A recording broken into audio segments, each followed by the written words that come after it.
13장입니다. 그리스도는 사람의 육신의 진정한 본질을 취하셨다. 인성에 대한 부분을 조금 더 충분히 설명하려고 합니다. 성육신에 대한 부분을 앞에서 다루었고, 이제 인간으로 오신 그 인성을 취하신 예수님을 소개하면서 그 인성에 대한 이해를 조금 더 설명해 보자라는 것이에요. 고대 이단설에 관해서는 메노 시몬스에게 대답한다. 그리스도의 진정한 인성을 설명한다. 이러면서 메노 시몬스가 16세기 당시에 이 사람이 누구냐면 침례교의 선조입니다. 그러니까 침례교 사람들은 이 메노 시몬스 제세례파가 자기들의 선조라고 그러면 굉장히 싫어해요. 왜냐하면 제세례파는 이단으로 정죄가 됐으니까. 자기들의 선조를 이단에서부터 왔다 그러면, 영향받았다 그러면 누가 좋겠어요? 그런데 결국 유아 세례를 부정하는 거라든가, 또 제2 성령 세례를 주장하는 방식이라든가, 또 교회론에서 장로교를 싫어하고 개인주의적인 분리주의적 그러한 회중 중심의 회중파적 그러한 교회론을 갖고 있는 것이라든가, 이런 부분들은 제세례파가 주장했던 거란 말이에요. 그 제세례파의 가장 유명한 사람이 독일에서는 민처, 루터를 공격했던 칼스타트, 이 다 처음에는 동료였었어요. 같이 종교개혁을 하면서 가톨릭과 싸웠습니다. 그런데 이 칼스타트라든가 또 민처 이런 사람들은 루터의 이러한 점진적인 그런 개혁에 못마땅하게 여기면서 극단적인 엄격주의적인 신비주의적인 개혁을 원했던 겁니다. 그래서 루터를 공격하면서 결국 농민 전쟁을 일으키면서 백성들을 선동해가지고 결국 루터의 종교개혁을 공격하는 형태로 돌아섭니다. 스위스에서 쯔빙글리가 종교개혁을 일으킬 때 쯔빙글리에게 영향을 받았던 그 제자들의 그룹 중에서 잘못 빗나간 이제 콘트라 그라벨이라고 하는 유명한 스위스의 제세례파입니다. 이 결국 스위스에서도 제세례파 그룹들이 또 형성이 되면서 쯔빙글리의 사역을 공격하면서 쯔빙글리의 교회관, 쯔빙글리의 성령론, 쯔빙글리의 또 이러한 성례론, 또 이런 국가론 이런 부분들을 공격하면서 급진, 엄격, 또 그다음에 능력 체험이라고 하는 성령 체험이라고 하는 소위 성령 운동하는 방식으로 그렇게 분파를 형성을 한 겁니다. 칼빈 시대에 와서도 역시 칼빈은 우리가 지난번 앞에서도 보았던 것처럼 세르베투스부터 시작해서 피기오스라든가 여러 적들이 이렇게 등장을 합니다. 근데 여기 또 메노 시몬스라라고 하는 사람 또 언급하잖아요. 이제 이 메노 시몬스는 이제 인성과 관련해서 세르베투스도 그랬지만 아주 이단적인 그러한 발설들을 하면서 결국 제세례파의 이러한 입장을 표명합니다.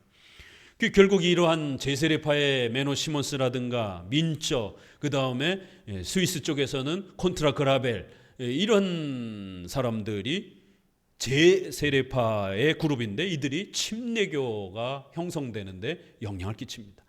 그 침례교 설립자가 이 사람들과 같이 활동하고 이 사람들의 신학의 영향을 받기 때문에 그런 거예요. 후대에도 또 계속해서 침례교 그러한 중요한 신학자들이 이들의 영향을 받기 때문에 그런 것입니다. 지금은 침례교는 두 갈래가 있어요. 하나는 스펄전 계열의 좀 더 청교도 개혁주의 영향을 좀 받은 보수적인 그런 침례교가 있어요. 이쪽 침례교는 그래도 우리랑 좀 가까워요. 칼빈도 좋아하고 이렇습니다. 예정론도 좋아하고 그래요. 근데 제세례파 계열의 아주 극단적인 성령운동파 같은 이러한 소위 말해서 오순절파 같은 스타일의 이러한 침례교도들이 있어요. 이 침례교단 안에서 이상한 이단들 많이 나오잖아요. 박옥수부터 시작해가지고 우리가 아는 한국에 있는 웬만한 그런 이단들이 침례교 계열에 많습니다. 그러니까 이제 이런 부분에서 메노 시몬스, 그러니까 이런 사람들이 역사 속에서 다 목사들이에요. 그러니까 또 그 시대에 영향을 아주 많이 끼치던 그런 또 신학자요 목사들이기 때문에 우리 성도들은 어떤 목회자와 신학자의 가르침에 귀를 기울이고 여러분의 영적 스승으로 삼고 살아가느냐가 이렇게 중요하다라는 겁니다. 자, 도대체 뭘 어떻게 주장했는가? 그리스도의 신성은 이제 여태까지 설명했고, 이제 우리가 남은 문제는 우리의 육신을 입으신 그리스도가 어떻게 중보자의 직책을 다하셨는가 하는 것이다. 이 부분을 조금 더 우리가 집중적으로 봐야 된다는 거예요. 실로 그의 인간성이 진짜였다는 것을 옛날에 마니 교도들과 마르키온 파는 부정했다. 그러니까 이 메노 시몬스라고 하는 제세례파의 이 신학자의 주장은 고대로 올라가면 어거스틴 시대에 500년 그 시대에 누구랑 맞닿아 있느냐면 마니 교도들하고 말시온파들하고 연결이 된다라는 거예요. 그래서 여러분들이 기독교 계보가 그렇게 중요하다라는 거예요. 족보가. 우리는 어거스틴, 루터, 칼빈 이 선생님들의 가르침으로 성경 해석되어지는 것이 그들이 주장했던 교리가 정통 기독교라고 생각하는데 말시온, 마니교, 그 다음에 몬타니즘, 영지주의 이 초기 이단들, 그 다음에 삼일체와 관련해서 아리우스, 세르베투스 이러한 이단들의 가르침을 계승하게 되면 문제가 된다는 겁니다. 그래서 웨슬레가 문제가 되는 것은 신비주의자인 몬타니즘의 이 역사를 성령의 역사라고 이렇게 좋게 평가를 해요. 아니 어거스틴과 초대 교부들이 몬타니즘의 이러한 음성 듣고 환상 보고 이런 오늘날 신비주의의 이러한 그 성령 운동을 이단이라고 정죄했단 말이에요. 그런데 왜 어느 목회자는 몬타니즘의 이러한 성령 운동을 살아있는 성령의 운동이라는 거예요.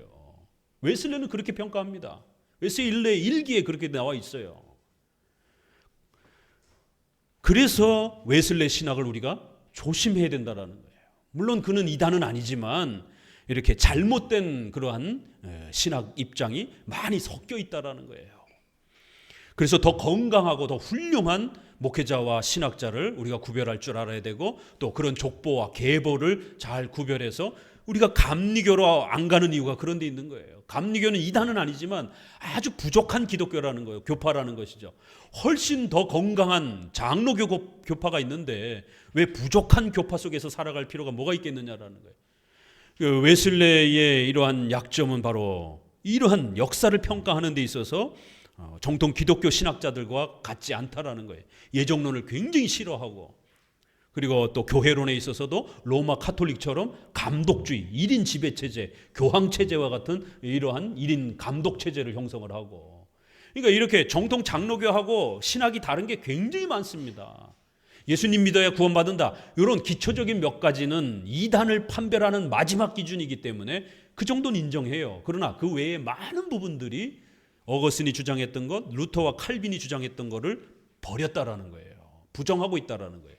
그래서 우리가 이러한 기독교 역사를 좀 더 자세히 보면서 마니교, 말시온, 몬타니즘, 영지주의 이들이 주장했던 것들이 오늘날도 또 연속해서 그렇게 이어지고 있습니다. 여러 교파들을 통해서.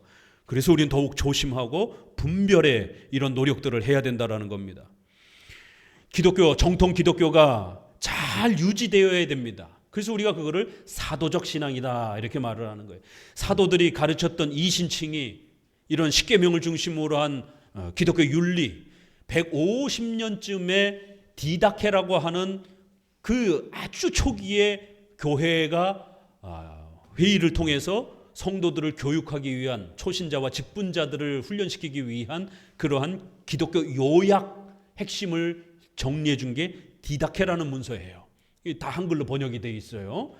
거기에 보게 되면 사도신경의 그러한 기본적 신앙의 내용이 나와 있고 성례가 나와 있고 그 다음에 또 십계명에 대한 부분들이 벌써 담겨 있어요. 우리 소유리 문답의 요약 형태가 벌써 초기 150년 문서에 그렇게 요게 기독교다, 요게 기독교의 핵심이다 라고 이렇게 설명하면서 교회에서는 성도들에게 이걸 가르쳐라. 그리고 또 직분자들은 반드시 기독교의 기본이 되는 걸 이걸 정확하게 알고 있어야 된다라고 하면서 이걸 모르면 직분자를 안 주는 거예요. 기독교가 뭔지를 모르는데 자기가 교회에서 직분을 맡는 게 뭔지를 모르는데 어떻게 주냔 말이에요. 교회의 직분은 세상의 직장과 사회의 이러한 직업의 이러한 직분하고 다르단 말이에요.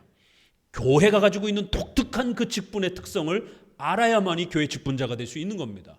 그러기 위해서는 벌써 초기 150년쯤에 이런 자료들이 가르쳐졌고, 이것이 어거슨 500년에 또 400년 500년에 확대가 되었고, 그것이 또 칼케톤 신조, 이러한 고대 신조를 통해서 아타나시우 신조 이런 걸 통해서 확대가 됐고, 그것이 종교개혁 시대에 다시 제네바 교리문답, 기독교 강요, 하이델베르그 요리문답 이런 걸 통해서 다시 또 확장이 된 겁니다. 이쪽 거를 배워야지 말시온, 몬타니즘, 마니교, 영지주의자들의 설교도 많습니다. 그걸 가지고 여러분들이 성경 해석을 공부하고 또 신학 공부를 하면 큰일 난다라는 거예요. 왜요? 이쪽에서 저들을 이단이라고 했기 때문에 그렇습니다.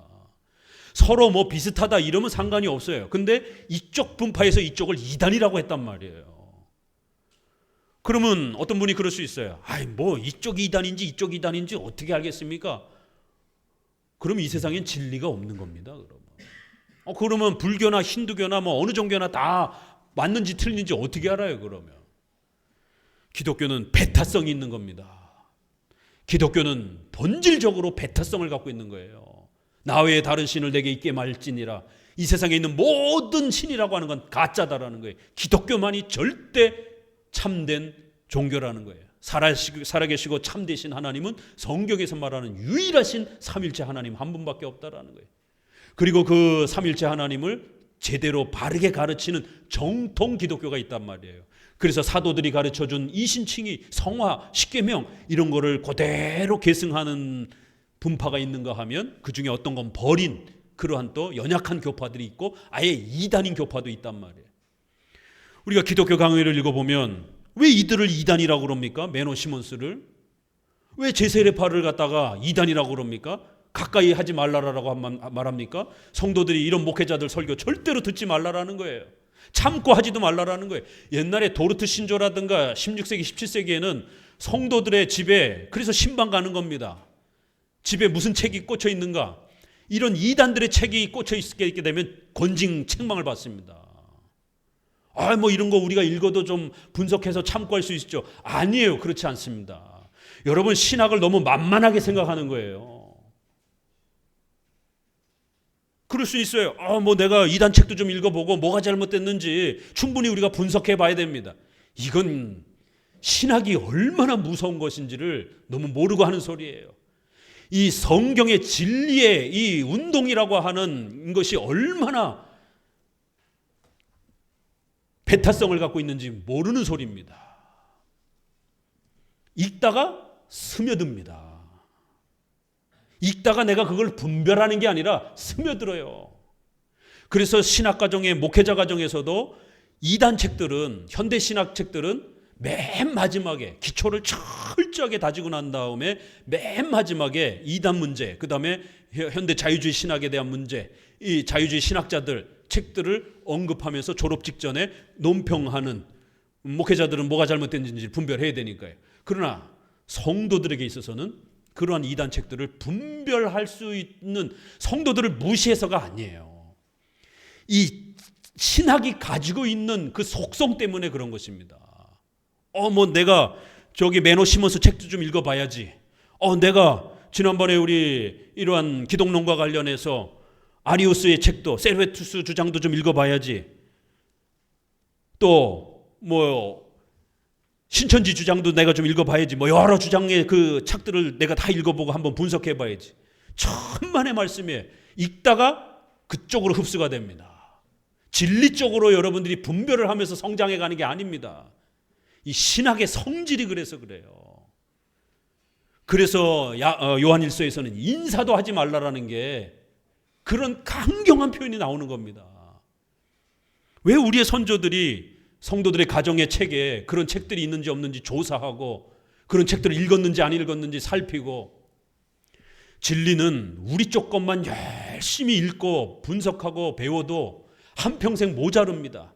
우리 쪽 사람들의 책, 바빙크, 벌코, 또 이런 칼빈의 기독교 강의, 우리 쪽 분들의 설교와 이런 것들을 읽기에도 한평생 다 모자릅니다. 저도 다 못 읽었어요. 아직 죽어라 하고 읽고 있는데도 아직도 다 못 읽었습니다. 그런데 뭐 이단 신학자들, 목회자들 책도 좀 읽어가지고 내가 분별하고 뭐 좀 살피겠다고요? 아니에요. 천만의 말씀이에요. 신학이란 그렇게 만만하지 않습니다. 그렇기 때문에 우리의 것을 더 열심히 읽고 우리의 것을 더 묵상하고, 적어도 여러분들이 장로교라고 하는 이 울타리 안으로 들어왔으면 왜 하나님이 목회자라, 또 목회자 위에 또 신학자까지 하나님이 직분을 구별해 놨겠습니까? 목회자조차도 목회하다 보면 이런 많은 신학 연구에 또 시간을 빼앗기는, 시간을 투자할 수가 없는 겁니다. 성도들 신방 가야 되니까. 그렇지만 신학자들은 책을 갖고 씨름하라는 거예요. 그래서 학교에서 가르쳐야 될 신학자와 목사를 분리시켜 준 겁니다. 왜요? 그건 목사도 다 감당할 수가 없는 거예요. 그래서 신학자는 오로지 이단을 분석하고 또 우리의 이러한 책들을 연구하고 고대 문서들을 연구해서 그 좋은 열매들을 또 목회자들에게 나눠주고, 목회자들과 또 교회는 신학자들에게 또 재정 지원을 하고 연구할 수 있도록, 이렇게 어려운 일이기 때문에 신학자라고 하는 고유한 또 직분을 분리시켜 준 겁니다. 그거를 여러분이 다 할 수 있다라고 하면 여러분이 다 하면 되죠. 그러나 그걸 다 할 수 없기 때문에 교회라고 하는 울타리가 하나님께서 만들어 주신 것이고, 또 교회라는 울타리 안에는 이렇게 교단마다 신학위원회, 이렇게 해서 신학자들이 또 따로 분리되어서 그 전담 부서가 따로 구별이 되어 있는 것입니다. 이렇게 신학이란 어마어마한 고도의 이러한 그 전문성을 가지고 연구하고 또 에너지를 쏟고 힘을 쏟아야만이 그 적을 분별할 수 있고 적을 막을 수 있는 벽돌 한 장을 얹을 수가 있고 만들 수가 있는 겁니다. 그러니까 사탄이 얼마나 막 휘젓고 다니겠어요. 너무 쉬운 거예요. 더더기나 유튜브 세상이 되면서 사탄과 이단들은 아주 물 만났습니다. 옛날에는 교회 안으로 들어올 수가 없었잖아요. 그렇지만 지금은 이제 유튜브라고 하는 형태로 어마어마하게 성도들을 교회가 지킬 수가 없어요. 이 엄청난 막 파도가 막 몰려오는데, 담임 목사님 설교 듣잖아요. 옛날에는 듣고 보는 게 한정돼 있었습니다. 그러나 이제는 여러분 설교 듣고 가면 저녁에 가서 신 목사님 오늘 오후 설교한 게 조금 너무 센데? 과한데? 다른 선생님 설교를 듣는 거예요. 이 선생님 설교는 이렇게 말 안 하는데 왜 우리 목사님은 이렇게 말했지? 우리 목사님 너무 세게 말했구나. 너무 극단적으로 말했구나. 이런 이제 평가를 하게 되는 거예요. 성도의 신앙이 건강하게 자라가겠습니까? 여러 선생님이 있어요. 그러면 한 명의 목사님, 담임 목사님도 없는 일이 벌어지는 거예요. 풍성한데 빈약한 이런 일이 벌어지는 거예요. 성도들이 성경을 열심히 읽을 수 있도록 만인제사장의 교리를 가르쳤습니다. 그러나 루터는 절대로 성도들이 자기 마음대로 마음껏 자유 가운데 성경을 읽도록 허락하지 않았습니다. 그래서 제세례파가 분기를 화를 내고 덤벼든 거예요. 왜 성도가 마음대로 성경 못 읽게 하느냐? 왜 성도가 자기 마음대로 신학을 구축하지 못하게 하느냐? 루터와 찌빙글리 칼빈은 성경을 읽어야 된다. 그러나 성경을 그렇게 자기 멋대로 자기 마음대로 자기 생각가는 대로 그렇게 이 책 저 책 막 짬뽕을 해서 자기 나름대로의 신학을 구축한다? 철저하게 징계했습니다. 그래서 교회 안에 교회를 만드는 행위를 가장 악하게 교회를 파괴하는 행위로 책망했습니다.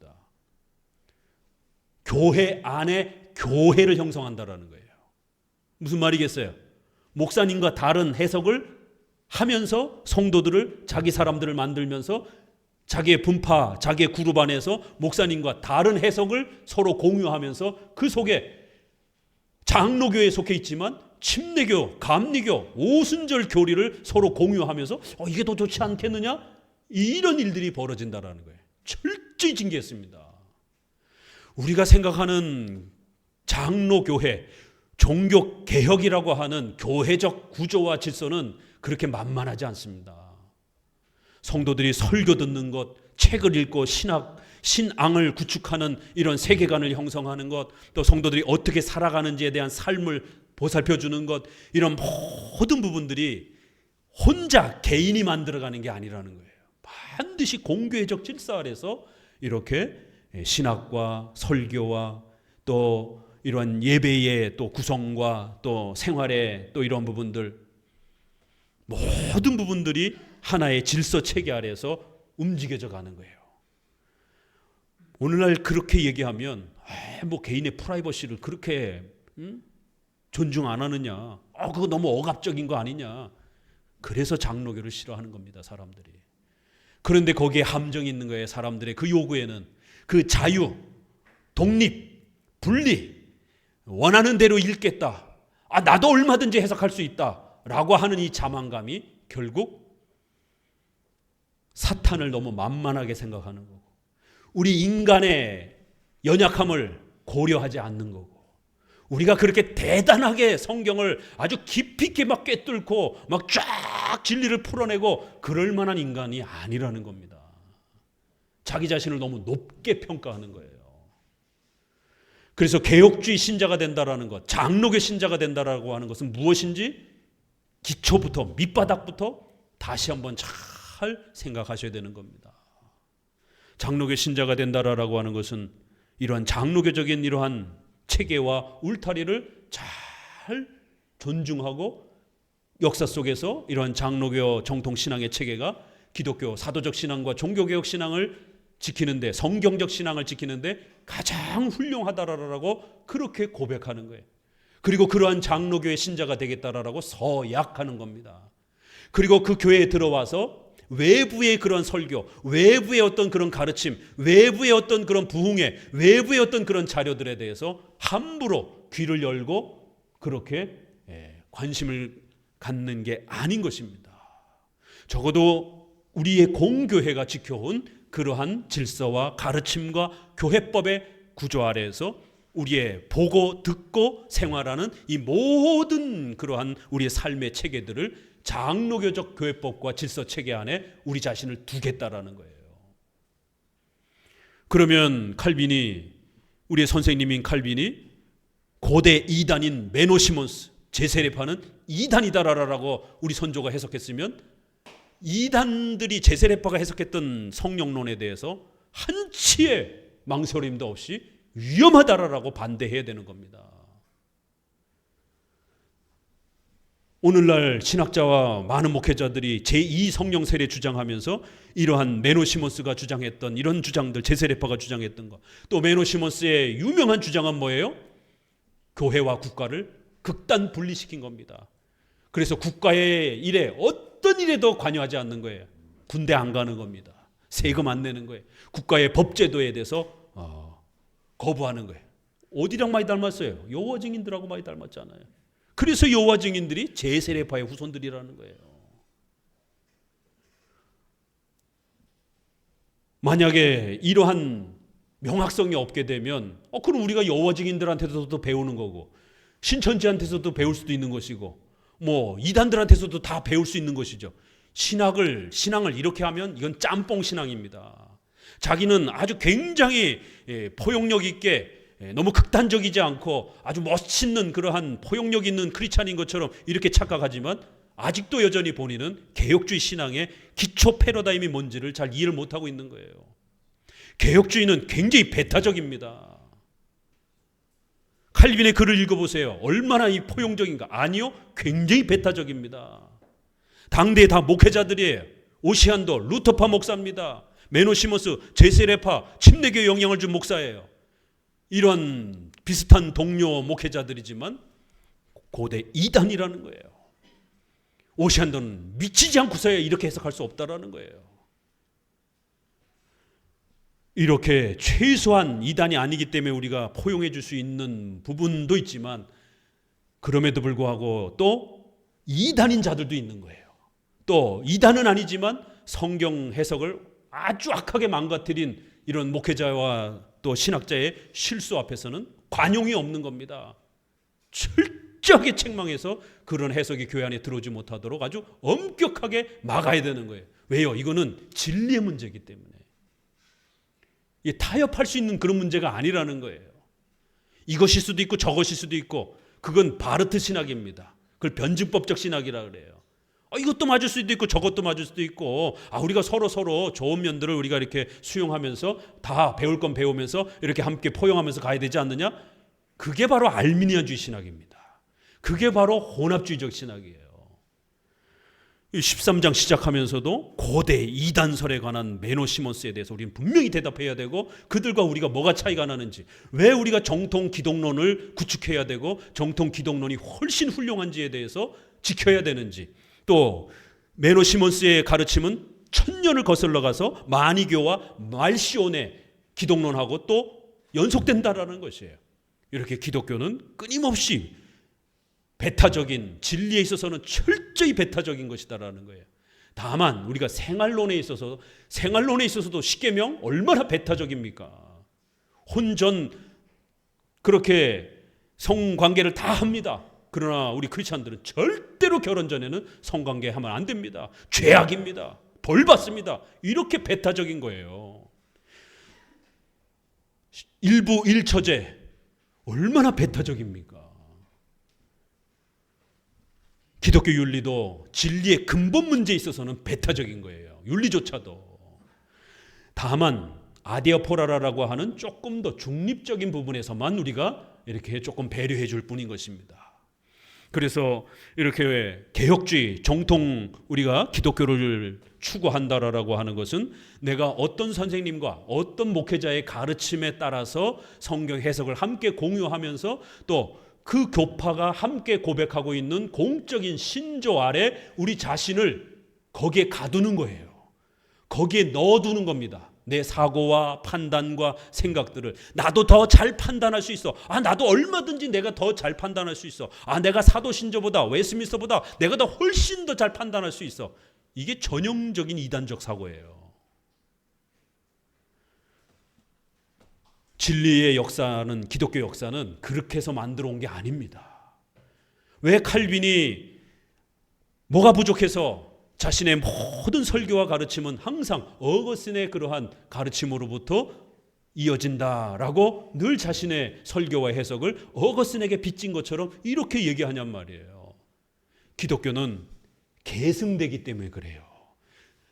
진리가 구축이 되고 해석이 더 정교해지면서 그 내용들이 후손을 통해서 계속해서 계승되는 역사성을 갖고 있기 때문에, 그래서 정통 기독교란 역사성이 확보가 되어야 되고 신조를 통한 객관성이 확보가 되어야만이 정통 기독교 신앙이라 이렇게 우리가 말하는 겁니다.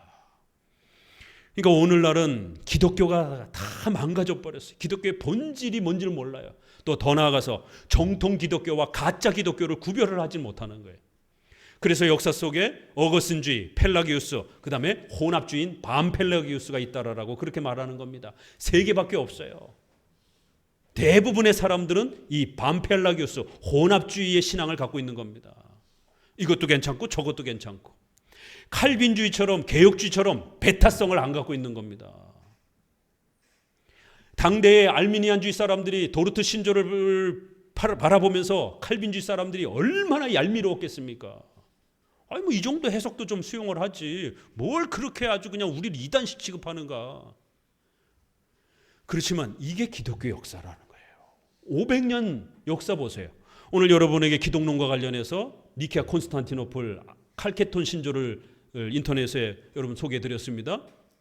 그때 아리우스와 사벨리우스와 이런 삼위일체를 기독론을 잘못 주장한, 오늘 기독론의 인성을 잘못 주장한 네스토리우스를 전부 다 이단으로 징계해 버렸습니다. 목사 면직까지 시켜버린 거예요. 이게 기독교 역사예요. 배타성을 가진 게. 기독교는 근본적으로 배타성을 갖고 있습니다. 그 배타성으로부터 출발하는 겁니다. 포용성으로부터 출발하는 게 아니에요. 정신 똑바로 차리셔야 됩니다. 적어도 여러분이 칼빈주의, 개혁주의를 선택하려고 한다라면 이 배타성을 각오하셔야 돼요. 이 배타성이 싫으면 알미니안주의 신앙이 되는 겁니다. 왜요? WCC에 있는 사람들 교단 보세요. 안 싸우잖아요. 자기네들끼리 나도 너 인정할게, 너도 나 인정하고 다 서로 조금씩 인정하는 거예요. 칼빈주의만, 개혁주의만 인정 안 하는 거예요. 저들을 이단이라라고, 혼합주의라라고, 기독교가 부패된 형태의 그러한 교파라라고 비판을 하는 겁니다. 얼마나 칼빈주의 얄밉겠어요. 그러나 이건 진리의 문제이기 때문에 양보할 수가 있는 문제가 아니라는 거예요. 죽고 사는 문제이기 때문에 양보할 수 있는 문제가 아니라는 거예요. 그래서 항상 역사 속에서 초대교회 때도 어거스틴을 중심으로 해서 그 공적 신조를 마련하고 그 신조에 맞게 삼일체를 해석하지 않는 모든 자들을 이단으로 정죄한 겁니다. 본인들이 아무리 멋있게 삼일체를 해석했어도 다 이단으로 정죄한 거예요. 또 종교개혁 시대 때 루터와 칼빈과 또 찌빙글리의 이런 역사를 통해서 공적 신조를 확보하고 그리고는 제세례파와 관련된 사람들 다 이단으로 정죄한 겁니다. 그리고 가톨릭의 미사는 우상 숭배다라고 철저히 배격한 거예요. 기독론과 관련해서 고대 이단설인 메노 시몬스 그리고 그들의 가르침들은 말키온과 마니교도로부터 온 것이다. 이렇게 정통신앙도 역사성을 통해서 계승이 되는 거고 이단적인 그런 사탄이 교회를 파괴하기 위해서 사용하는 그런 이단들의 활동도 역사를 통해서 계승이 되는 겁니다. 그래서 오늘날 여호와 증인 또 몰몬교부터 시작해서 신천지 이런 모든 것들이 고대 이단들과 연속이 된다란 말이에요. 정통 기독교와 연속이 되는 게 아니고. 그래서 항상 외롭고 힘든 길이지만 그래서 많은 분들이 물어요. 왜 칼빈주의 교회는 그렇게 진리를 잘 갖고 있는데 부흥하지 않느냐라고. 그게 하나님의 역사인 겁니다. 구약의 역사 보세요. 참된 예배와 성도들이 항상 막 활활 끌어넘치면서 부흥했습니까? 아니에요. 북이스라엘 보세요. 아합과 여로보암의 그 왕들의 핍박 속에서 교회가 얼마나 처참하게 짓밟혀고 무너져 가는가. 엘리야가 나만 혼자 남았다 그러잖아요. 남쪽 유다의 역사도 보세요. 잠깐 히스기야라든가 요시야 때 잠깐 막 백성들이 모여들어 가지고 막 예배에 막 관심을 갖고 막 하나님의 말씀에 막 관심을 갖고 막 잠깐 이렇게 불타올랐지. 또 조금 지나가면 또 확 꺼져 가지고 또 그 어둠에 그 진흙탕 속에서 또 살아가는 거예요. 그래서 바벨론의 포로의 어마어마한 징계를 통해서 또 그 고통 속에 살아가고 그리고 400년이 또 흐르는 겁니다. 예수님이 오셨을 때 와 예수님 이러면서 다 환영했습니까? 아니잖아요. 유대인들이 예수님과 사도들을 다 죽이려고 막 덤벼든 거예요. 자기들은 하나님 믿는 교회라고 그러면서 교회 성도들을 사도들을 죽이잖아요. 요한복음에 이것이 하나님을 섬기는 방식이다라고 하면서 너희들을 핍박하고 죽일 것이다라는 거예요. 그러나 저들은 하나님을 모르는 자들이라는 거예요. 요한계시록에 유대인이라고 말하지만 사탄의 회들이라라고 모임이라라고 이렇게 책망을 하잖아요. 사도들이 1세기 당시에 그렇게 막 인기를 받으면서 막 그렇게 막 어마어마한 교회들이 막 그렇게 형성이 됐습니까? 그렇지 않아요. 역사 속에서 작은 빛이 겨우 비치는 겁니다. 그래서 우리가 교회론 4권에 보게 되면 이런 훌륭한 키릴과 아타나시우스와 어거스틴과 같은 이런 훌륭한 선생님을 아무 시대나 아무에게나 허락하지 않는다라는 거예요. 그런 선생님도 훌륭한 목회자들도 드물 뿐더러 그런 훌륭한 목회자들이 등장을 했을 때 와 박수치면서 그 목사님 곁에서 하나님의 말씀을 한평생 동안 열심히 배워가려고 하는 이런 성도들 눈곱만큼도 별로 없다라는 거예요. 칼빈 시대에 칼빈이 그렇게 환영받으면서 막 수많은 성도들이 막 칼빈한테서 성경을 배우고 그런 줄 아십니까? 아니에요. 칼빈 쫓겨다녔어요. 너무 세게 가르친다라고, 너무 어렵게 설교한다라고, 너무 철저하게 그렇게 교회 질서를 꾸려간다라고 쫓겨났다가 또 다시 들어왔다가 월급도 제대로 못 받으면서 겨우 돌아가실 쯤에 제네바 시민권을 그제서야 줍니다. 칼빈이 목회했던 교회도 사람 그렇게 많지 않아요. 오히려 제세례파가 몰고 다닐 때는 막 사람들이 막 어마어마하게 막 모여듭니다. 진리의 문제이기 때문에 그래요. 그래서 교회가 숫자적으로 많고 자립의 문제는 우리가 분명히 고민해야 되지만 그렇다고 해서 교회가 외형적으로 그렇게 많은 것만이 꼭 부흥되고 이런 건 아니에요. 그렇게 교회가 많이 부흥됐지만 로마 가톨릭은 1000년 동안 타락했다라고 평가하는 겁니다.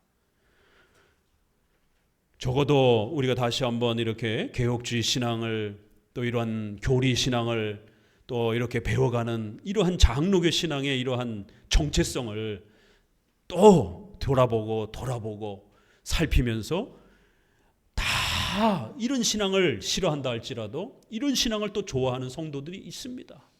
그래서 목회자는 엘리야에게 하나님이 위로하시는 것처럼 걱정하지 말아라. 다 없는 것 같아도 또 성경만 배우고 싶고 성경을 가르치는 설교를 듣고 싶어하는 7천 명이 아직도 남겨져 있다라고 위로하시는 것이.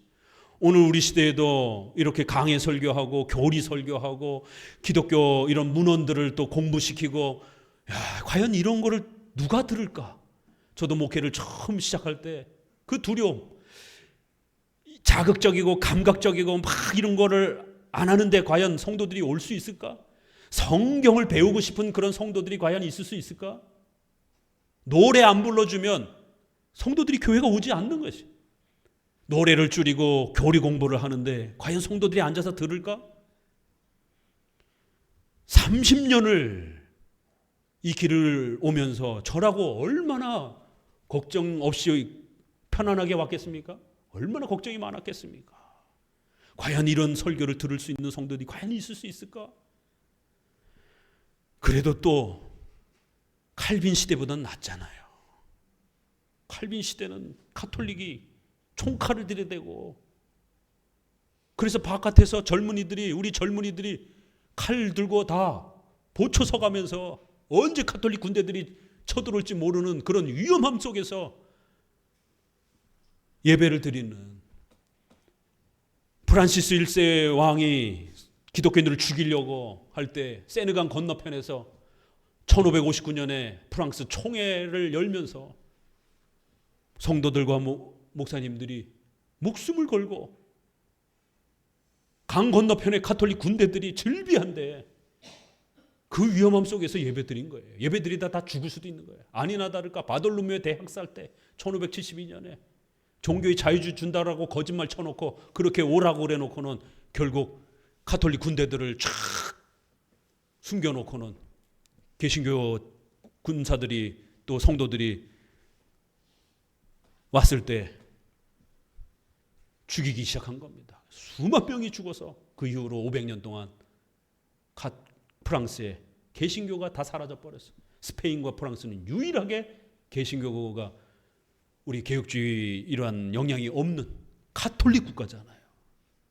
칼빈의 고향인데, 베자의 고향인데 자기 고향 떠나서 스위스에 와가지고 평생을 살다 죽잖아요. 저는 그래도 안전하게 예배드리잖아요. 그런 거 생각하면 우리 시대는 훨씬 더 감사한 거죠. 칼빈의 글을 읽다 보면 이렇게 아주 과격하고 어떻게 보면 왜 이렇게 아주 배타적인 그러한 표현들이 있는가, 또 때로는 아주 조롱하면서 원숭이만도 못하다라고 짐승만도 못하다라고 이렇게 아주 비난하면서, 왜요? 이것은 진리의 문제이기 때문에 그런 거예요. 구원받을 수 있는 생명의 길을 갖다가 흐리게 만들고 그거를 이렇게 섞이게 만들게 되면 성도들에게 구원의 길이, 사람들에게 구원의 길이 훨씬 멀어지는 것입니다. 그래서 목회자는 기독교 강요에 있는 것처럼 하나님의 집을 지키는 게라라라고 말을 합니다. 도적대가 들어오면은 왕왕왕왕하고 짖어야 된다라는 거예요. 그런데 오늘날 목회자들이 짖지 않고 이단이 들어오는데, 혼합적 가르침들이 들어오는데 전혀 짖지 않고 훌륭한 해석이네요. 훌륭한 설명이네요. 훌륭한 분석이네요. 이러고들 있다라는 거예요. 이빨을 드러내고 짖어야 된다라는 거예요. 그래서 절대로 그러한 이상한 가르침이 교회 안에 못 들어오도록. 요즘에 또 최근에 어느 신학자가 도마 복음을 연구를 해가지고 예수님의 역사성에 대해서 아주 한층 더 발전시키는 무슨 연구를 밝혔다 해가지고는 신약학회 쪽에서 굉장히 박수를 받고 그러더라고요. 우리 입장에서는 이단입니다. 아주 사악한 목회자예요. 무슨 도마복음이 있습니까? 성경 66권을 파괴하는 가르침인 거고, 또 예수님의 인성의 역사성에 대해서 파괴하는 아주 사악한 가르침입니다. 그런데 거기에 수많은 사람들이 좋아요를 누르고 박수를 치고 새로운 우리의 지평을 열었다라고, 우리가 교회 역사에 대해서 새로운 관점을 갖게 되었다라고, 악하고 모욕적인 그러한 썩은 물이 자신에게 들어온 건 모르고 외경이라든가 이렇게 로마 시대의 이러한 외적인 역사를 가지고 기독교를 더럽혀 놓은 겁니다. 성경 그 자체를 연구를 하지 않고 왜 우리 선조들이 오직 성경, 모든 성경이 이랬겠습니까? 유대인들의 랍비 문헌을 가지고 구약을 해석하지를 않나. 로마 시대의 이러한 문서들, 외경들을 가지고 그렇게 도마복음, 이게 다 외경들이에요, 다 이게. 그걸 가지고 신약을 봐야 된다라는 거예요. 종교개혁자들 절대로 그런 걸 가지고 성경 해석하지 않았습니다. 물론 칼빈의 글을 읽다 보면 그러한 외경에 대한 언급도 나오고 그래요. 그러나 그건 비판적인 관점에서, 변증적 관점에서 사용하는 것이지 그걸 인용하기 위해서 사용하는 게 아닙니다. 시작하면서 여러분에게 조금 더 우리 개혁주의에 대한 이러한 또 정체성과 연결해서 13장을 좀 설명을 드렸습니다.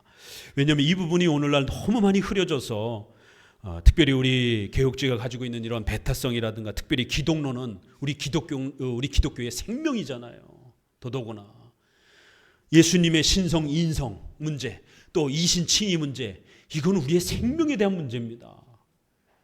그런데 세상에 총신대를 나온, 세상에 다른 데도 아니고 총신대를 나온 그런 신약학자인 김세훈 박사가 이신칭의를 부정하고 예수님의 인성만 강조를 해요. 그래서 그 아들인가 뭐 그 사람인가 이렇게 표현해요.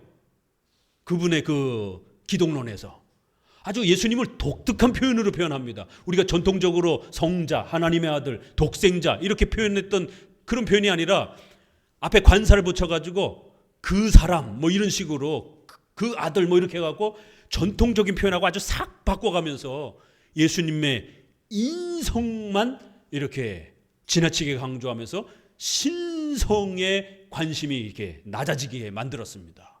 그리고 또 그러니까 결국 칭의론에 있어서도 우리가 착하게 하나님 앞에 최선을 다하면 우리의 선행을 통해서 하나님 앞에 그것이 인정이 되면 구원이 협력되어진다.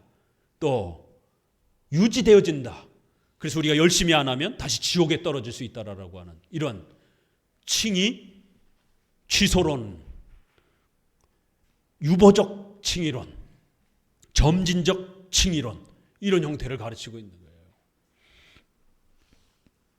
미국에는 웨스민스터 출신인 노만 셰퍼드 목사님이라고 하는 분이 지금 다른 얘기를 하는 데가 아니에요. 저기 뭐 통합 측 장신대라든가 한신대학교라든가 이 자유주의자들 예수님을 부정하는 신성을 부정하는 이러한 이런 데를 말하는 게 아니에요.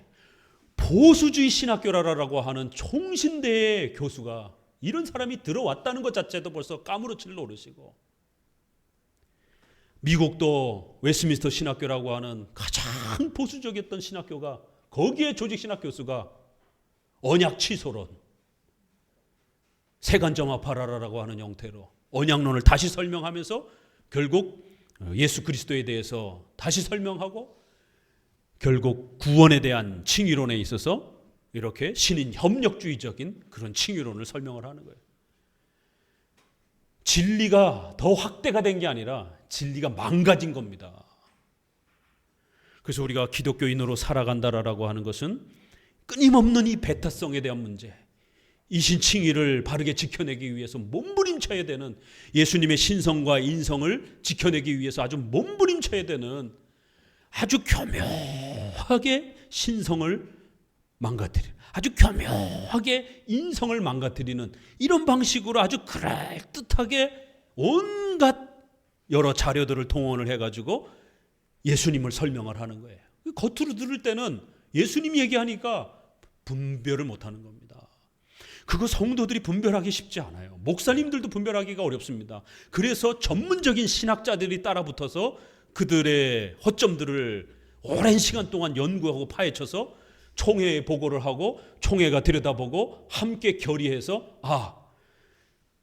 유보적 칭의를 가르치는 김세훈 박사의 이러한 세간점 학파는 이단이다라고 총회가 결의를 내렸으면 일선 산하의 목회자들, 내가 다 연구 못했어도, 우리 성도들도 내가 다 연구 못했어도 교회의 그 권위와 연구를 존중하는 겁니다. 그러면 절대로 김세훈 박사의 책 함부로 읽어서는 안 돼요. 이게 뭐지? 도대체 뭘 주장하길래 그러지? 내가 한번 읽어봐야 되겠다. 만만하게 생각하면 안 됩니다. 기독교 신학을 이렇게 만만하게 생각하면 안 돼요. 읽다가 스며듭니다. 목회자도 읽다가 스며들어요. 목회자는 비판하기 위해서라도 연구를 해야 됩니다. 그러나 목회자는 철저하게 총회의 이 울타리 안에서 연구하지 않으면 본인이 읽다가 빠져버려요. 미국에서의 이러한 혼합주의적 영향, 우리 한국에서의 이러한 영향력, 또 중국에서 워치만리라든가 이러한 사람들이 아주 그럴듯하게 기독교를 설명해서, 중국에는 이런 이종종 교수님 지난번 왔을 때 워치만리의 이러한 기독교의 설명이 얼마나 그럴듯합니까? 목회자들도 읽다가 빠져드는 거예요. 그래서 여러분들이 워치만리 이런 책들 관심 가질 필요 없어요. 그거 굳이 이제 내가 읽어봐가지고 그걸 조목조목 틀린 게 뭔지를 살피고 그러실 필요 없습니다. 그러시면 안 됩니다.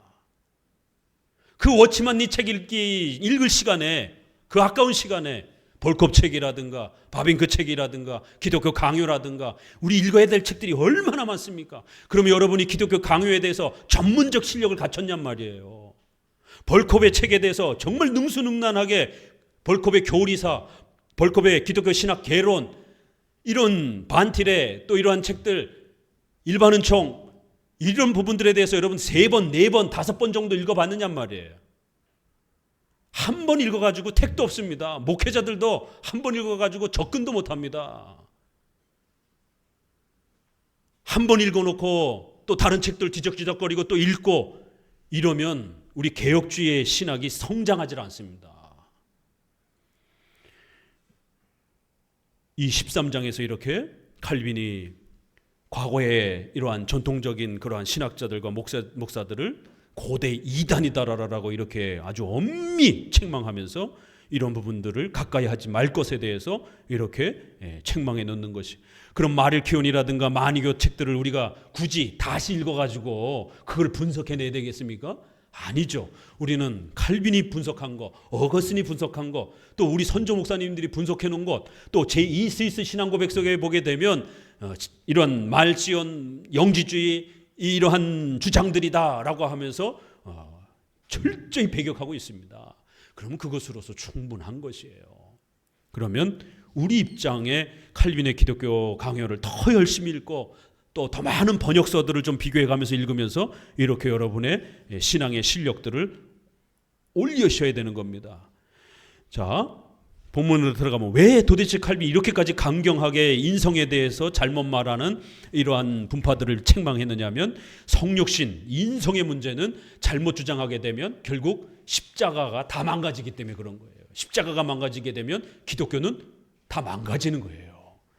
그래서 이 인성을 마르키온과 이 사람들은 그리스도의 몸을 한 가현에 지나지 않는다라고 공상했다. 가짜 몸이라는 거예요. 진짜 몸이 아니라는 거예요.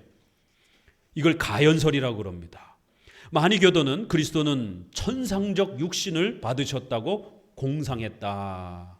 그러나 성경에서 보게 되면 분명히 로마서 1장 3절에 육신으로는 다윗의 혈통에서 나셨기 때문이다. 또 로마서 9장 5절에 사람 이런 표현, 또 이것은 자기가 참으로 사람의 씨에서 난 사람이라는 것을 더욱 분명히 설명하시려는 뜻이었다. 갈라디아서 4장 4절에 그 아들을 보내사 여자에게서 나게 하셨다. 이런 표현들.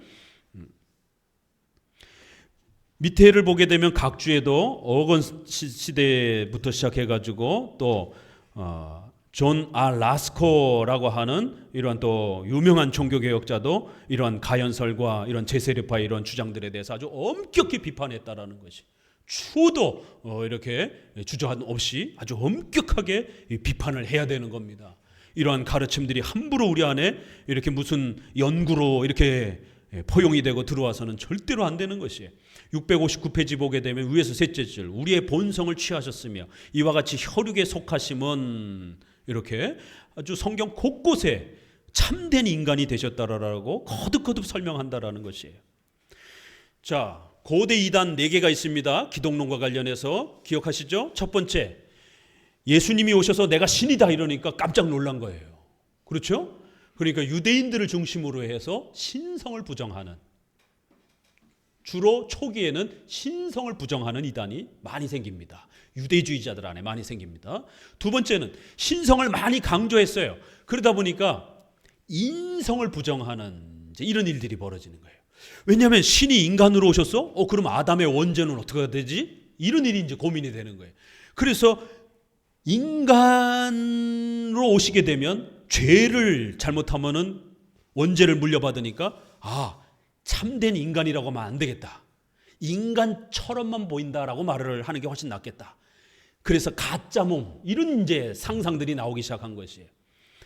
여기에는 바로 빌립보서 2장 7절 8절 요 이제 2항을 들어가는 겁니다. 사람과 같이 되었고 사람의 모양으로 나타나셨다. 이런 표현. 그래서 이 부분을 갖고 이단들이 사람이 아니라 사람 같고 같이라 돼 있지 않느냐, 사람의 모양으로 이렇게 돼 있지 않느냐, 진짜 사람이라고 말하지 않고 사람처럼, 사람과 같이, 이 전치사를 그렇게 읽어버린 거예요. 그래서 가짜 몸이다. 인성을 부정하는 이단들이 나오기 시작한 겁니다. 세 번째는 신인성을 자꾸 주장하니까 두 인격이라고 주장하면서 한 인격을 부정하는 거예요. 이성 1인격이 우리의 정통 가르침입니다. 한 인격의 신성과 인성을 가지신 거예요. 한 인격을 부정하고 두 인격을 자꾸 주장을 하는 거예요. 결국 인성도 망가집니다. 이 세 번째도. 네 번째는 신인성이 한 인격이다라고 하니까 하나로 섞인 것처럼 자꾸 오해를 하는 거예요. 그래서 양성을 부정하고 섞인 것처럼 주장을 하는 이러한 네 번째 양성을 부정하는 한성주의자들이 또 생깁니다. 네 개 꼭 기억하세요. 신성을 부정하는 이단, 인성을 부정하는 이단, 또 한인격을 부정하는 이단, 양성을 부정하는 이단. 이렇게 네 개입니다. 특별히 인성을 부정하는 이런 방식들은 오늘날 보세요. 예수님의 인성을 제대로 이해하지 못하게 되니까 신비주의자들이 나타나는 거예요. 예수님을 보고 만지고 예수님의 인성이 뭔지를 이해를 못하는 거예요. 인성이 편제돼 가지고 오늘날도 여기저기 존재할 수 있다라는 거예요. 그러니까 인성을 내 마음대로 막 보고 만질 수 있다라는 거예요. 이런 신비주의자들의 주장도 이게 인성을 제대로 이해 못한 겁니다. 예수님의 인성은 참된 인성이기 때문에 그 몸이 쪼개져 가지고 전 세계 여기저기 이렇게 있을 수 있는 게 아니에요. 인성은 여기서 승천하셔서 저 멀리 어딘가에 그 한 곳에 계시는 겁니다. 그러니까 루터파 사람들이 도대체 거기가 어디냐라고 앞에서 계속 따지고 물은 거예요. 그럴 때 칼빈은 저곳에 계신다라는 거예요. 그러나 그 저곳은 우리가 생각할 수 있는 그런 어떤 우주적 장소는 아니다. 거긴 아주 신비의 영역의 장소다. 천상의 영역의 장소다. 또 이렇게 표현을 하는 거예요. 그러니까 막 루터파들이 막 이빨을 드러내고 물고 뜯는 거예요. 도대체 칼빈주의자들의 해석은 이랬다 저랬다 한다는 거예요. 인성이 저곳에 분명히 있다고 그래 놓고는 그럼 거기가 어디냐라고 그 위치를 정확하게 말해라. 그럼 우리가 믿겠다. 라고 이렇게 따져 묻는 것이에요. 인성이 옮겨갔다고 하니까. 그럼 그 인성이 있을 장소가 있을 거 아니냐. 그러면 북두칠성에 어느 위치에 있느냐. 구체적으로 대라는 것이에요. 그러나 하나님이 그건 가리워 놓으셨다라는 거예요. 그래서 우리의 죽은 영혼들이 가는 곳이고 그리스도의 인성이 계시는 아주 신비로운 영역에 그렇게 구별해 두신 그런 아주 신비로운 장소라는 거예요. 그러나 분명히 구별된 장소라는 겁니다. 이렇게 성경 해석이라고 하는 것은 우리 선조들의 해석을 따라서 성경 전체 성경 아래에서 조심스럽게 한 걸음 한 걸음을 내디디면서 그렇게 가셔야 됩니다. 이 항에 그리스도의 진정한 인성에 반대하는 자들을 논박함. 이렇게 해서 빌립보서의 이 말씀을 사람과 같이 사람의 모양으로 이걸 오해해서 그렇게 극단적으로 주장하면 안 된다라는 거예요. 여기서 말하는 같이라는 말은 비록 영어에 likeness 정도 영어에 as라는 전치사를 써서 뭐뭐처럼 이렇게 표현하지만 가짜라는 그런 뜻이 아니라 오히려 이 처럼이라는 뜻은 사람과 동일하게 그런 의미로 쓰여진 것이다라는 거예요.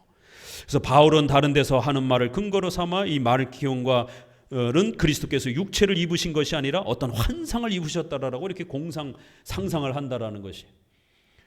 그리고는 또 빌립보서에 있는 말씀 660페이지에 보게 되면 위에서 넷째 줄, 그리스도는 하나님이시며 세상에 직접 자기 영광을 나타내실 수도 있었지만 자기의 권리를 포기하시고 자진해서 자기를 비우셨다는 것을 밝힌다. 그는 종의 형상을 취하셨으며 이런 비천한 처지에 만족해서 자기의 신성이 육신의 휘장으로 가려우는 것을 허락하셨다. 이 빌립보서 2장 5절 우리 앞부분에서도 보았죠. 자기를 비어 종의 형체를 취하시고 하나님과 동등됨을 여기지 아니하시고, 이런 부분들을 극단적으로 해석해서 혹시라도 예수님이 신일 수 있었지만 이제부터는 신이 아니다라는 거예요. 왜? 자기를 완전히 비웠다라는 거예요. 그래서 이제는 그냥 인간일 뿐이다라는 거예요. 이렇게 해서 또 예수님의 신성을 부정하기도 하고. 참, 그러니까 성경 해석 한 구절을 어떻게 보느냐가 이렇게 달라지더라는 거예요. 그런데 이 자기를 비웠다라고 하는 이 해석을 그렇게 극단적으로 해석한 사람들이 누군지 아십니까? 1800년 이후에 루터파에서부터 시작이 됐습니다. 저 이단에서부터 시작이 된 게 아니라 루터파 목사들이 이 빌립보서를 그렇게 이상하게 해석하기 시작하면서 결국 그 해석이 자유주의자들에게 넘어가서 슈바이처라라고 하는 그 유명한 의사도 예수님은 신이 아니다라라고 이렇게 독일에서 아주 노골적으로 예수님은 신이 아니다라라고, 예수님은 이제 자기를 완전히 신의 이 속성을 비워버렸기 때문에 이제는 예수님은 신이 아니다라라고 하는 이런 주장들이 독일을 중심으로 해서 자유주의자들에게 어마어마하게 끼쳐지면서 예수님은 그저 4대 성인 중에 한 사람일 뿐이다라고 이렇게 또 퍼져갑니다. 그래서 오늘날 감리교 목사들이라든가 오순절파 목사들이라든가 이런 분들이 때로는 비록 이단은 아닐지라도 그들이 잘못 주장한 것이 기독교 전체를 또 무너뜨릴 수도 있는 이런 일들이 벌어진다는 거예요. 로이드 존스 많은 사람들이 좋아하지만 그분의 성령 세례론은 성령론, 교회론, 성례론에 있어서 아주 비성경적인 겁니다. 결국 그분의 신학적인 주장은 자신의 신학 전체에서 나오는 것이지 그것만 잘못되는 건 아니에요. 그래서 우리가 물론 부분적으로 그분의 좋은 면도 있지만 항상 조심해야 된다는 겁니다. 왜요? 이분은 신비주의적, 제세례파적 성령론을 갖고 있기 때문에. 그래서 항상 우리는 정통 기독교 신학자와 목사의 설교의 가르침을 가장 가까이 두는 겁니다. 그리고 두 번째는 조금 연약하지만 그래도 조금 부족하지만 그래도 정통 기독교 신앙에 좀 가까이 계신 목사님들 책을 읽는 것이, 여기에는 이제 스폴전도 들어가는 것이고 또 뭐 로이드 존스도 들어갈 수도 있고 에드워드도 들어갈 수가 있는 것이, 그리고 그 다음은 이단들인 거예요. 이단들 책들은 아예 멀리하고 또 이런 조금 부족한 책들은 나중에 읽어요. 나중에 참고 삼아서. 지금은 한 10년, 한 20년 동안은 우리 쪽 책들을, 우리 쪽 신조와 이런 해설들을 밤낮으로 읽으셔야 됩니다. 그래야 진짜 개육주의 신자가 됩니다. 이것은 제가 신학교에서 학생들을 가르칠 때 신학 공부를 어떻게 해야 되는지를 가르치는 첫 번째 원칙입니다. 어설피 남의 책 중간쯤에 되는 책들을 흉내내다가 결국 이도저도 되지 않는 일들이 벌어집니다. 이걸 테스트해 보려면 앉혀놓고 우리의 교리를 아주 심도 깊게 공격하고 또 질문하고 계속해서 파고들어서 대답하는가를 확인해 보면 돼요. 그래서 저희들도 스터디하고 그럴 때 후배 앉혀놓고 삼위일체에 대해서 아주 신랄하게 어거스틴이 그 논증했던 당대의 아리우스와 사벨리우스가 잘못 주장했던 아주 그 단어 하나의 차이의 그 예민한 그런 부분들을 어떻게 대답하는가 계속해서 반론을 제기하도록 질문을 던지는 거예요. 똑바로 대답하나 못 대답하나. 대답 못합니다. 어설피 공부해가지고는. 똑같은 거예요. 우리 성도들, 내가 그래도 개혁주의 신학을 공부를 내가 책들을 많이 봤고 이 정도는 됩니다. 그래? 앉혀놓고 그럼 과연 삼위일체, 이성일인격에 대해서 예민하게 파고들면서 과연 목회자가 질문을 던졌을 때 답할 수 있겠는가? 답이 가을지자로 왔다 갔다 합니다. 이렇게도 대답했다 저렇게도 대답했다가. 그래서 나타나는 거예요. 바르게 구축이 안 됐다라는 게. 만약 정말 제대로 정립이 돼 있으면 그 예민한 차이들을 정확하게 다 대답할 수 있어야 돼요. 그래서 목사님이 피드백을 하라는 겁니다. 우리 성도들 카페라든가 이런데 십계명 여러분 이해했잖아요. 오늘 들었잖아요. 설교를 들었잖아요. 그러면 십계명과 관련돼서 글을 적어보는 거예요. 그럼 여기에는 율법에 대한 아주 세밀한 이해가 있어야 됩니다. 왜요? 율법에 대한 많은 논쟁들이 있기 때문에 율법과 복음을 어떻게 이해하는지, 대립관계로 이해하는지, 복음만 강조하는지, 율법만 강조하는지, 이 율법만 해도 어마어마한 논쟁들이 무지무지하게 많습니다. 그런데 거기에서 반대파 쪽들 것들을 여러분이 가지고 있는 현상이 나타날 수 있단 말이에요. 그러면 설교를 피드백하는 과정에서 나타날 수 있다는 거예요. 아, 그러면 이분이 아직은 이쪽 부분에 조금 미흡하구나. 아, 이분이 이쪽은 그래도 상당히 이해했구나. 이렇게 목사님이 검증을 해주면서 살펴주면서 다음에 이렇게 또 지도해 줄 때 이 부분을 더 이렇게 도와주고 그러는 것이에요. 그러니까 이제 이런 부분에서 우리가 철저하게 바른 신앙을 이렇게 구축해 간다는 것은 오랜 세월 동안 시간 동안 이런 과정들을 거쳐야 되는 것입니다. 이렇게 빌립보서에 자기를 비우셨다 이런 표현들은 그 영광을 잠깐 포기했다라는 뜻이지 신성 자체를 버렸다 이런 뜻이 아니라는 거예요. 여기서 바울은 그리스도는 무엇인가를 가르치지 않는다라는 거예요. 어떻게 처신하셨는가를 가르치는 것이다라는 거예요. 자기의 존재를 버렸다 이런 뜻이 아니라 중보 사역을 위해서 그 신적 영광을 잠시 가리웠다라는 거예요. 포기했다라는 겁니다. 왜요? 인간으로서 죽으셔야 되기 때문에. 그래서 베드로전서 3장 18절에 육체로는 죽임을 당하고 영으로는 살리심을 받으셨다. 많이 교도들은 중간쯤에 고린도전서 15장에 많이는 그리스도를 하늘에서 난 둘째 아담이며 하늘에 속한다고 한 말을 근거로 삼아 그리스도의 몸은 공기 이러한 허상이라는 것이죠. 또 둘째 아담 이것도 참 어렵잖아요. 이 둘째 아담이라는 말을 잘못 이해하면 또 엉뚱한 이해들이 많이 발생이 되는 겁니다. 또 맨 아래 줄 고대의 마니교도들은 현대의 그 제자들이 어떤 궤변으로 이 증명을 회피하려고 하더라도 그들은 성공하지 못한다. 그래서 또 때로는 인자라는 말을 가지고 핑계를 또 잡기도 합니다. 그러나 시편 8편에 보게 되면 또 이렇게 예수님의 참된 인간으로서의 이러한 또 예표를 또 소개한다라는 것이에요. 시편 8편이 예수님과 관련된 이러한 표현법이구나 이런 거를 또 우리가 선조들을 통해서 읽습니다. 넘겨보세요. 또 그 다음에 662페이지에서는 맏아들이라는 또 이 표현 가지고 또 시비를 붙인다라는 거예요. 이게 맏아들이라는 표현은 연령에 관한 것이 아니라 영광, 그 명예의 높임의 정도의 숭고한 권능에 관한 것이다. 이렇게 표현을 합니다. 자 보세요. 그러니까 이런 표현들 하나하나에 얼마나 많은 신학 논쟁이 따라붙겠냔 말이에요.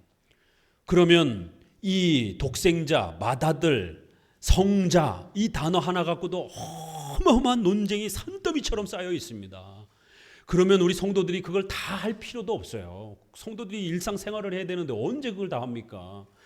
그렇기 때문에 이것저것 끄적끄적거리면서 맏아들에 대해서 독생자들에 대해서 엉뚱한 이런 해석들에 자꾸 마음을 빼앗기지 말고 적어도 어거스네, 칼빈네 또 벌코베 이런 분들이 이 맏아들, 독생자, 성자 이 표현을 우리 2000년 동안 정통 기독교 목회자들은 어떻게 이해해 왔는가를 차근차근히 그것만이라도 쫙 정리해 놓으면 성경에서 말하는 맏아들, 독생자, 외아들, 독자 왜 영어에서도 only begatten이라고만 꼭 표현을 하는지 또 only son이라고 하는 그 영어의 독특한 표현들을 왜 그렇게 하려고 하는지. 근데 이단들은 조금 다르게 표현해요. 혼합주의자들은 조금 다르게 표현합니다. 번이라고 우리가 영어에 낫다라라고 했을 때 예수님을 절대로 번이라고 표현하지 않습니다. 영어에서도 only begatten이라고 표현합니다. 우리 쪽에서 사용하는 이유와 목적이 있다라는 거예요. 그 단어를 선정할 때. 그래서 이 신학 용어와 단어도 헬라어에서 라틴어, 라틴어에서 영어로, 영어에서 한글로 이렇게 구축이 되는 겁니다. 그럼 우리 성도들은 한글 정도만이라도 잘 구축하면서 그것들이 잘 정립이 되면 성경을 읽을 때 어마어마한 도움을 받는다라는 거예요. 그런데 이게 어설픈 중간에 막 혼합적인 책들을 읽다 보면 여러분이 성경을 읽을 때 5만 가지 생각이 다 들어옵니다. 그러면 성경 본문이 흐려지게 됩니다. 자, 오늘 이게 끝내야 돼서 요거 3, 4항 조금만 더 봅시다. 그리스도는 인간의 후손이며 참 인간성을 가지셨다. 그래서 참된 인간이다라는 걸 계속 거듭 강조하는 거예요. 3항 처녀 마리아를 통한 그리스도의 선조 혈통에 대해서 불합리한 또 이런 생각들을 폭로한다라는 거예요. 그리스도는 아브라함의 씨와 다윗의 몸의 소생이라고 하는 증언들을 우리의 논적들이 이게 풍유적으로 또 이렇게 해석하면서 그건 실제 약속은 아니다. 가짜 몸으로 태어나는 것이지 진짜 아브라함의 혈통적 자손으로 태어날 거라고 그렇게 직접적으로 문자적으로 약속한 건 아니다라는 이런 식으로 또 공격을 한다라는 것이 아니요 그렇게 해석하면 안 된다라는 겁니다. 그러니까 이런 여러 해석들이 있어요. 이런 구절들과 관련해서 그럴 때 적어도 우리 정통 기독교에서는 아브라함의 씨 다윗의 자손이라고 했을 때는 적어도 문자적으로 그 혈통을 말하는 것으로 해석한다라는 거예요. 663페이지에 육신으로는 이라는 말을 첨가한 것은 확실히 그리스도의 인간성을 가리킨 것이다라는 거예요. 육신으로 하면 유대인의 후손 이렇게 9장 5절에 로마서 또 누가복음 1장 42절에 그 태중의 아이 또 내 몸의 소생 이런 단어들 그런데 그들은 마태가 기록한 그리스도의 족보에 대해서 무용한 이론을 궤변을 떨고 있다. 마태복음의 이 족보가 이렇게 중요한 겁니다. 성경에 이 마태복음 족보가 참 어렵잖아요. 그럼 우리 선조들은 이 족보를 어떻게 이해했는가? 넷째 줄 마리아가 요셉과 같은 가문에서 났다는 것이 분명했기 때문에 요셉이 마리아의 후손이라는 것을 밝히면 충분하다고 생각한 것이다. 누가는 이 점을 더욱 역설하는 의미에서 그리스도가 주시는 구원은 전 인류에게 공통한 것이라고 가르친다. 구주이신 그리스도는 우리 모든 사람의 선조인 아담에게로 나셨다고 한다. 그래서 누가복음은 아담까지 그 족보를 거슬러 올라가는데 마태는 주로 유대인들을 중심으로 해서 배경으로 해서 기록했기 때문에 아브라함과 다윗까지만 추적을 하는 것이 그러면서 분명히 혈통적 씨라고 얘기를 한다라는 거예요. 그래서 분명히 참된 인간으로 오신다라는 것을 소개한다라는 겁니다. 자, 쭉 넘어가셔서 그래서 이제 우리가 마리아에게 나셨다, 마리아의 태에서 나셨다라고 하는 이제 이런 성경의 이런 표현들 가운데 우리가 읽어봐야 되는, 살펴야 되는 것은 밑에서 두 번째 단락 여섯째 줄 그리스도 자신에 대해서도 여자가 만들었다라고 하지 않고 여자에게서 났다라고 하기 때문이다. 갈라디아서 4장 4절. 그러나 그들 중에 어떤 자들은 염치도 버리고 방자하게 묻는다. 그리스도는 처녀의 경도 씨에서 만들어졌다는 뜻이냐? 나는 그가 어머니의 피와 결합하시지 않았느냐라고 반문할 것이며 그들은 이 점을 인정하지 않을 수 없을 것이다. 자, 보세요. 기독론이 이렇게 어려운 겁니다. 이게 말 한 끗 차이 같아요. 그런데 계속해서 반대 신학자들은 그 틈을 타고 성경에 아주 이상하게 보여지는 그 표현을 계속 물고 늘어지면서 그래? 그럼 개혁주의자들은 그러면은 마리아의 몸에서 마리아의 태에서 났다라고 한다라면 그러면 마리아의 그 뭐예요? 이 애기집 자궁에서 그러면 이렇게 스쳐 지나가게 만들어졌다라는 것이냐? 그럼 칼빈이 아니 어떻게 그런 식으로 성경에 마리아에게서 나셨다라고 했을 때에 한쪽으로는 분명히 마리아의 몸에서 그래서 영어로도 우리가 신앙고백서에 마리아의 몸에서 그럴 때 그 자궁이라는 말이에요. 그리고 마리아의 그녀의 본질을 취하여 웨스트민스터 8장 2항에 수부스탄스라고 하는 인간의 본질을 이야기하는 마리아의 본질로부터 두 단어를 사용합니다. 반드시 마리아의 자궁에서 마리아의 그 몸에서 인성을 가진 분으로서 태어나신다라는 거예요. 그러니까 저쪽에서 그러면 예수님은 죄인 아니요? 원죄를 물려받은 죄인 아니요? 이렇게 오해를 하기도 하고 그러나 성령으로 잉태되셨다라고 마태복음에 마리아에게 오셔서 약속하시면서 내 잉태되신 분은 성령으로 잉태되셨다. 우리가 사도신조에서 성령으로 잉태되셨다라고 하니까 그러면 그냥 마리아의 몸에 자궁에 그냥 살짝 스쳐 지나가면서 이렇게 태어난 거 아니냐? 이렇게 대답해도 문제가 되고 저렇게 대답해도 문제가 되는. 그렇게 살짝 스쳐서 지나오게 되면 가짜 몸 아니야. 마리아의 몸은 잠깐 빌린 거지. 또 마리아의 진짜 몸에서 태어나셨다 그러니까 그러면 진짜 사람이면 원죄는 어떻게 할 거야? 이런 식으로 양쪽으로 공격하는 거예요. 여기에 철학을 이용을 해서 어마어마한 또 표현을 아주 세련되게 섞으면서 공격해 들어오는 겁니다. 자, 조금 더 보시면 665페이지에 그래서 많은 사람들이 마태는 두 번째 줄 여기서 처녀 마리아를 그리스도가 통과한 수로라고 하는 것이 아니라 처녀를 통해서 그리스도가 다윗의 씨에서 나셨다라고 말함으로써 이 놀라운 생산 방법과 보통 방법을 구별하는 것입니다.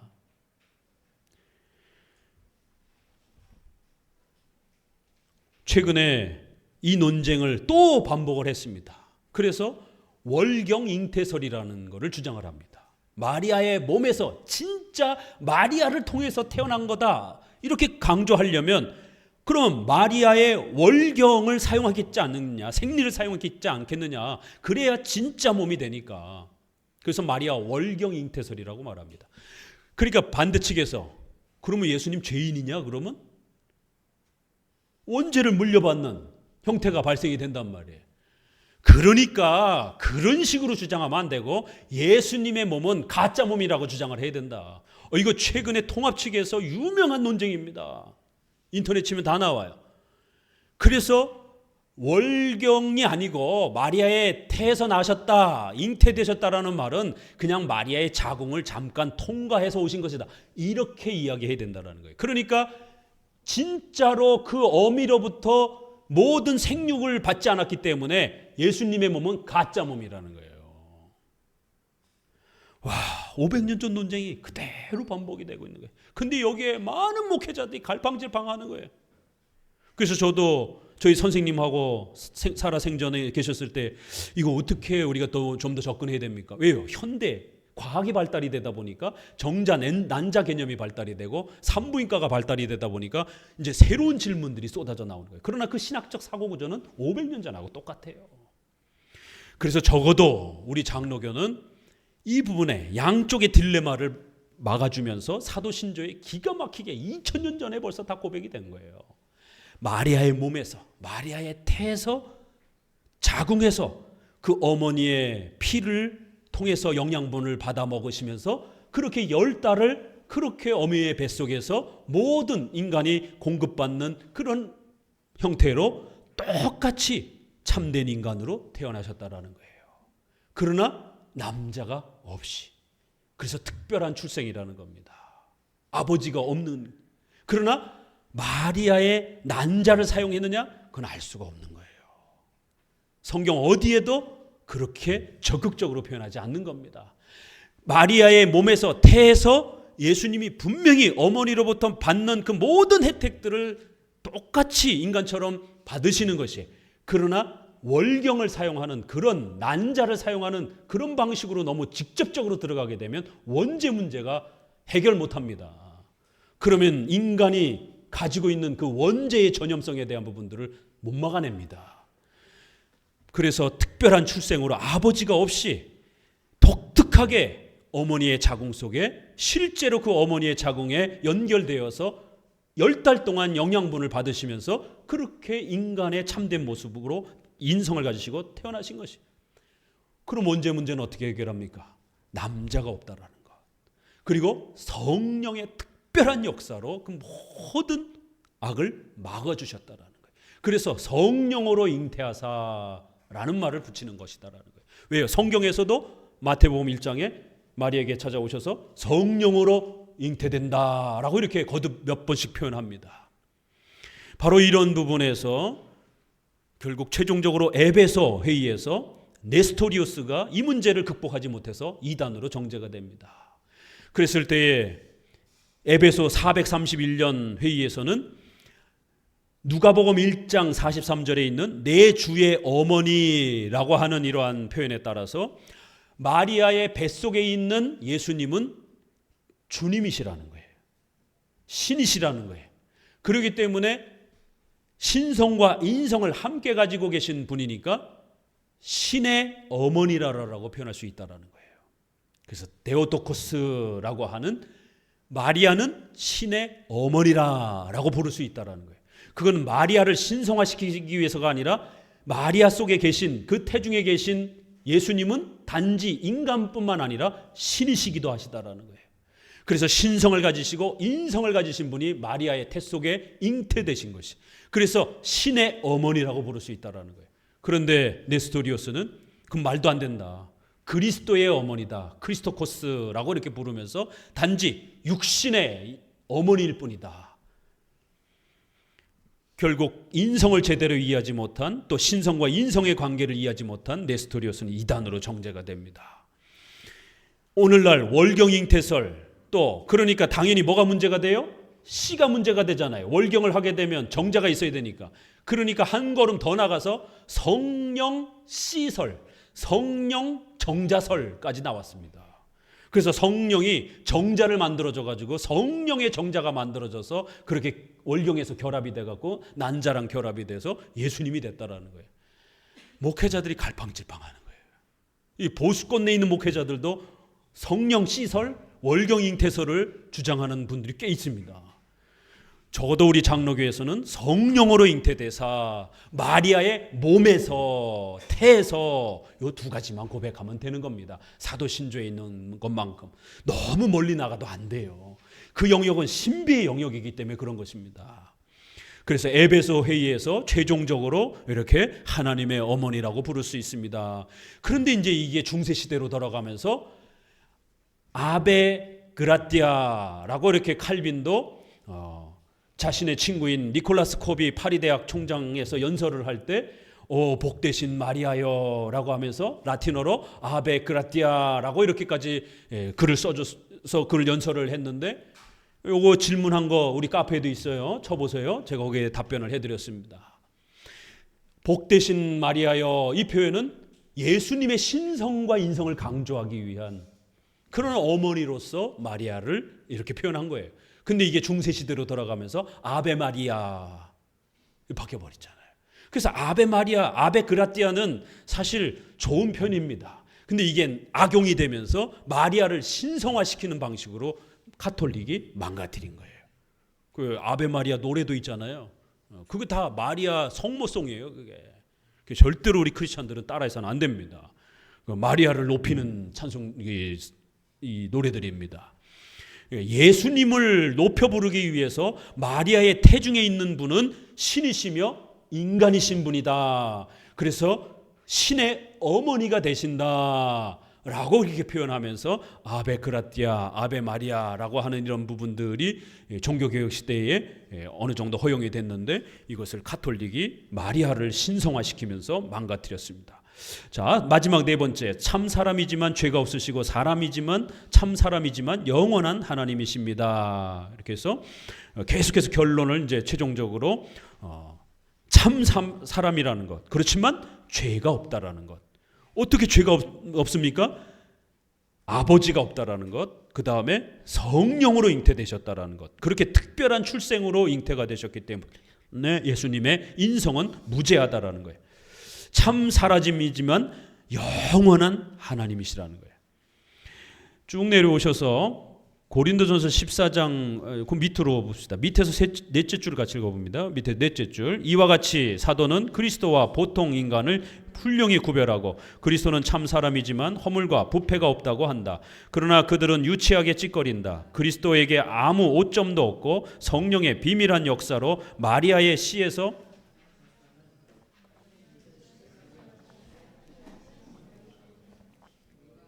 우리가 그리스도에게 아무 오점도 없었다고 하는 것은 그의 어머니가 남자와 동침하지 않고 나셨다는 것뿐이 아니라 그가 성령에 의해서 거룩하게 되어 아담의 타락이 있기 전에 있었던 생산과 같은 순결하고 오염이 없는 생산이 되었기 때문이다.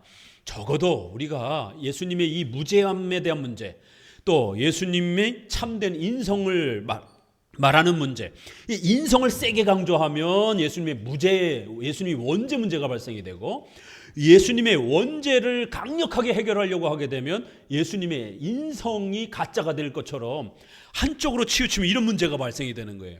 그렇기 때문에 이 부분을 균형 있게 참된 인성을 강조하면서 아버지가 없는 독특한 출생, 그러면서 그게 난자를 사용한 월경인지 그렇게까지 구체적으로 설명하지 않아도 된다라는 거예요. 마리아의 자궁에서 그 몸에서 그 태가 연결이 되어 마리아의 모든 그 육신의 그러한 공급을 받으시면서 참된 인간으로서 잉태되어 그렇게 우리에게 오셨다라는 겁니다. 그리고는 성령으로 잉태되어 성령께서 그렇게 인성을 취하여 마리아의 태에 잉태될 때 성령이 강력하게 함께 하시고 역사해 주셨다라는 거예요. 그러니까 여러분들이 사도신경에서 고백하는 그 두 마디가 어마어마한 고백입니다.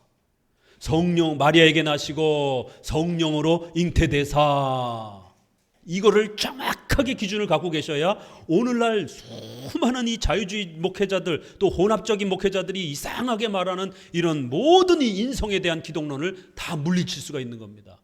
이거 확고하게 갖고 있지 못하게 되면 이거 그럴듯한데 이거 굉장히 세련된 설명 아닌가? 이런 오해들을 갖게 됩니다. 자, 그래서 맨 아랫줄 이제 밑에서 둘, 넷, 여섯, 일곱째 줄 결론을 맺습니다. 무한한 본질을 가진 말씀이 인간의 본성과 결합하여 한 인격이 되셨더라도 우리는 그가 그 속에 갇혀 계셨다라고 공상하지 않는다. 신성이 인성 가운데 함께 계셨다라는 거예요. 그러나 그 신성은 인성 안에만 갇혀 있지 않다라는 거예요.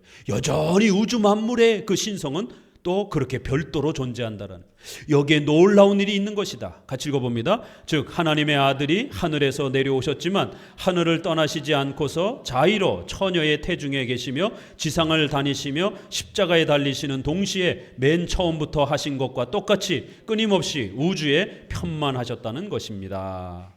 그래서 마리아의 태중에 계셨을 때 거기에 계신 예수님이 신입니까? 아닙니까? 당연히 신인 거예요. 마리아의 태중에 계신 분은 신성과 인성을 함께 가지고 계신 예수님이십니다. 어려서도 잉태되는 순간에도.